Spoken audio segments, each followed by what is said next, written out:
Majjhimanikāya, Middle-Length Discourses of the Buddha, Aṅgulimāla Sutta, with Aṅgulimāla, translated by Bhikkhu Sujato. So I have heard. At one time the Buddha was staying near Savatthi in Jeta's Grove, Anathapindika's monastery. Now at that time, in the realm of King Pasenadi of Kosala, there was a bandit named Aṅgulimāla. He was violent, bloody-handed, a hardened killer, merciless to living beings. He laid waste to villages, towns, and countries. He was constantly murdering people, and he wore their fingers as a necklace. Then the Buddha robed up in the morning and, taking his bowl and robe, entered Savatthi for alms. Then, after the meal, on his return from alms round, he set his lodgings in order, and, taking his bowl and robe, he walked down the road that led to Aṅgulimāla. The cowherds, shepherds, farmers, and travelers saw him on the road, and said to him, "Don't take this road, ascetic. On this road there is a bandit named Aṅgulimāla. He is violent, bloody-handed, a hardened killer, merciless to living beings. He has laid waste to villages, towns, and countries. He is constantly murdering people, and he wears their fingers as a necklace. People travel along this road only after banding closely together in groups of 10, 20, 30, 40, or 50. Still, they meet their end by Aṅgulimāla's hand." But when they said this, the Buddha went on in silence. For a second time, and a third time, they urged the Buddha to turn back. But when they said this, the Buddha went on in silence. The bandit Aṅgulimāla saw the Buddha coming off in the distance and thought, "Oh, how incredible, how amazing! People travel along this road only after banding closely together in groups of 10, 20, 30, 40, or 50. Still, they meet their end by my hand. But still this ascetic comes along alone and unaccompanied, like he had beaten me already. Why don't I take his life?" Then Aṅgulimāla donned his sword and shield, fastened his bow and arrows, and followed behind the Buddha.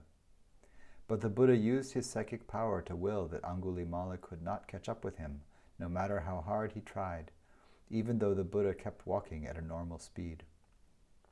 Then Aṅgulimāla thought, "Oh, how incredible, how amazing! Previously, even when I've chased a speeding elephant, horse, chariot, or deer, I've always caught up with them. But I can't catch up with this ascetic, no matter how hard I try, even though he's walking at a normal speed." He stood still and said, "Stop, stop, ascetic." "I've stopped, Aṅgulimāla. Now you stop." Then Aṅgulimāla thought, "These Sakyan ascetics speak the truth. Yet while walking, the ascetic Gotama says, 'I've stopped, Aṅgulimāla. Now you stop. Why don't I ask him about this?'" Then he addressed the Buddha in verse. "While walking, ascetic, you say, 'I've stopped.' And I have stopped, but you tell me I've not. I'm asking you this, ascetic. How is it you've stopped and I have not?" "Aṅgulimāla, I have forever stopped. I've laid aside violence towards all creatures, but you can't stop yourself from harming living creatures. That's why I have stopped, but you have not." "Oh, at long last a renowned great seer, an ascetic, has followed me into this deep wood. Now that I've heard your verse on Dhamma, I shall live without evil." With these words, the bandit hurled his sword and weapons down a cliff into an abyss. He venerated the Holy One's feet and asked him for the going forth right away. Then the Buddha, the compassionate great seer, the teacher of the world with its gods, said to him, "Come, monk." And with that he became a monk. Then the Buddha set out for Savatthi, with Venerable Aṅgulimāla as his second monk. Traveling stage by stage, he arrived at Savatthi, where he stayed in Jeta's Grove, Anathapindika's monastery. Now at that time a crowd had gathered by the gate of King Pasenadi's royal compound, making a dreadful racket. "In your realm, your majesty, there is a bandit named Aṅgulimāla. He is violent, bloody-handed, a hardened killer, merciless to living beings. He has laid waste to villages, towns, and countries. He is constantly murdering people, and he wears their fingers as a necklace. Your Majesty must put a stop to him." Then King Pasenadi drove out from Savatthi in the middle of the day with around 500 horses headed for the monastery. He went by carriage as far as the terrain allowed, then descended and approached the Buddha on foot. He bowed and sat down to one side. The Buddha said to him, "What is it, great king? Is King Senia Bimbisara of Magadha angry with you, or the Lichavis of Vesali, or some other opposing ruler?" "No, sir. In my realm there is a bandit named Aṅgulimāla. He is violent, bloody-handed, a hardened killer, merciless to living beings. I shall put a stop to him." "But, great king, suppose you were to see that Aṅgulimāla had shaved off his hair and beard, dressed in ochre robes, and gone forth from the lay life to homelessness, and that he was refraining from killing living creatures, stealing and lying, that he was eating in one part of the day, and was celibate, ethical, and of good character. What would you do to him?" "I would bow to him, rise in his presence, or offer him a seat. I'd invite him to accept robes, alms food, lodgings, and medicines, and supplies for the sick, and I'd organize his lawful guarding and protection. But, sir, how could such an immoral, evil man ever have such virtue and restraint?" Now at that time, Venerable Aṅgulimāla was sitting not far from the Buddha. Then the Buddha pointed with his right arm and said to the king, "Great king, this is Aṅgulimāla." Then the king became frightened, scared, his hair standing on end. Knowing this, the Buddha said to him, "Do not fear, great king. You have nothing to fear from him." Then the king's fear died down. Then the king went over to Aṅgulimāla and said, "Sir, is the Venerable really Aṅgulimāla?" "Yes, great king." "What clans were your father and mother from?" "My father was a Gaga, and my mother a Mantani." "May the Venerable Gaga, son of Mantani, be happy. I'll make sure that you're provided with robes, alms food, lodgings, and medicines and supplies for the sick." But at that time the Venerable Aṅgulimāla lived in the wilderness, ate only alms food, and owned just 3 robes. So he said to the king, "Enough, great king, my robes are complete." Then the king went back to the Buddha, bowed, sat down to one side, and said to him, "It's incredible, sir, it's amazing, how the Buddha tames those who are wild, pacifies those who are violent, and extinguishes those who are unextinguished. For I was not able to tame him with the rod and the sword, but the Buddha tamed him without rod or sword. Well now, sir, I must go. I have many duties and much to do." "Please, great king, go at your convenience." Then King Pasenadi got up from his seat, bowed, and respectfully circled the Buddha, keeping him on his right, before leaving. Then Venerable Aṅgulimāla robed up in the morning, and, taking his bowl and robe, entered Savatthi for alms. Then, as he was wandering indiscriminately for alms food, he saw a woman undergoing a painful obstructed labor.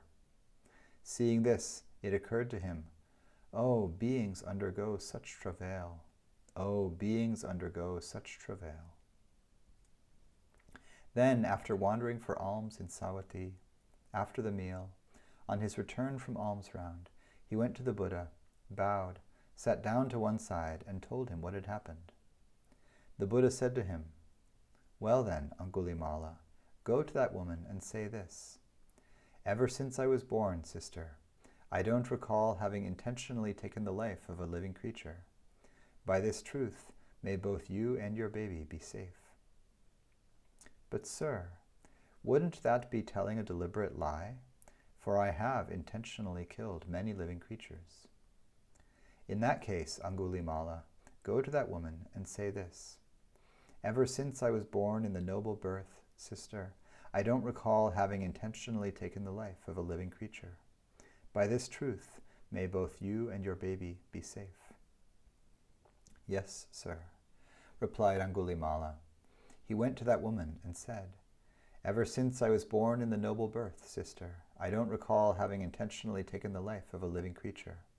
By this truth, may both you and your baby be safe." Then that woman was safe, and so was her baby. Then Aṅgulimāla, living alone, withdrawn, diligent, keen, and resolute, soon realized the supreme end of the spiritual path in this very life. He lived, having achieved with his own insight the goal for which gentlemen rightly go forth from the lay life to homelessness. He understood. Rebirth is ended. The spiritual journey has been completed. What had to be done has been done. There is no return to any state of existence. And Venerable Aṅgulimāla became one of the perfected. Then Venerable Aṅgulimāla robed up in the morning, and, taking his bowl and robe, entered Savatthi for alms. Now at that time someone threw a stone that hit Aṅgulimāla. Someone else threw a stick, and someone else threw gravel. Then Aṅgulimāla, with cracked head, bleeding, his bowl broken, and his outer robe torn, went to the Buddha. The Buddha saw him coming off in the distance and said to him, "Endure it, Brahman, endure it, Brahman. You are experiencing in this life the result of deeds that might have caused you to be tormented in hell for many years, many hundreds or thousands of years." Later, Venerable Aṅgulimāla was experiencing the bliss of release while in private retreat. On that occasion, he expressed this heartfelt sentiment. "He who once was heedless, but turned to heedfulness, lights up the world, like the moon freed from a cloud. Someone whose bad deed is supplanted by the good lights up the world, like the moon freed from a cloud. A young mendicant devoted to the Buddha's teaching lights up the world, like the moon freed from a cloud. May even my enemies hear a Dhamma talk. May even my enemies devote themselves to the Buddha's teaching. May even my enemies associate with those good people who establish others in the Dhamma. May even my enemies hear Dhamma at the right time, from those who teach acceptance, praising acquiescence, and may they follow that path. For then they'd surely wish no harm upon myself or others. Having arrived at ultimate peace, they'd look after creatures firm and frail. For irrigators guide the water, and fletchers straighten arrows, carpenters carve timber, but the astute tame themselves. Some tame by using the rod, some with goads and some with whips, but the poised one tamed me without rod or sword. My name is harmless, though I used to be harmful. The name I bear today is true, for I do no harm to anyone. I used to be a bandit, the notorious Aṅgulimāla. Swept away in a great flood, I went to the Buddha as a refuge. I used to have blood on my hands, the notorious Aṅgulimāla. See the refuge I've found. The conduit to rebirth is eradicated. I have done many of the sort of deeds that lead to a bad destination. The result of my deeds has already struck me, so I enjoy my food free of debt. Fools and half-wits devote themselves to negligence, but the wise protect diligence as their best treasure. Don't devote yourself to negligence or delight in sexual intimacy, for if you're diligent and practice absorption, you'll attain abundant happiness. It was welcome, not unwelcome. The advice I got was good. Of the well-explained teachings, I arrived at the best. It was welcome, not unwelcome. The advice I got was good. I've attained the 3 knowledges and fulfilled the Buddha's instructions.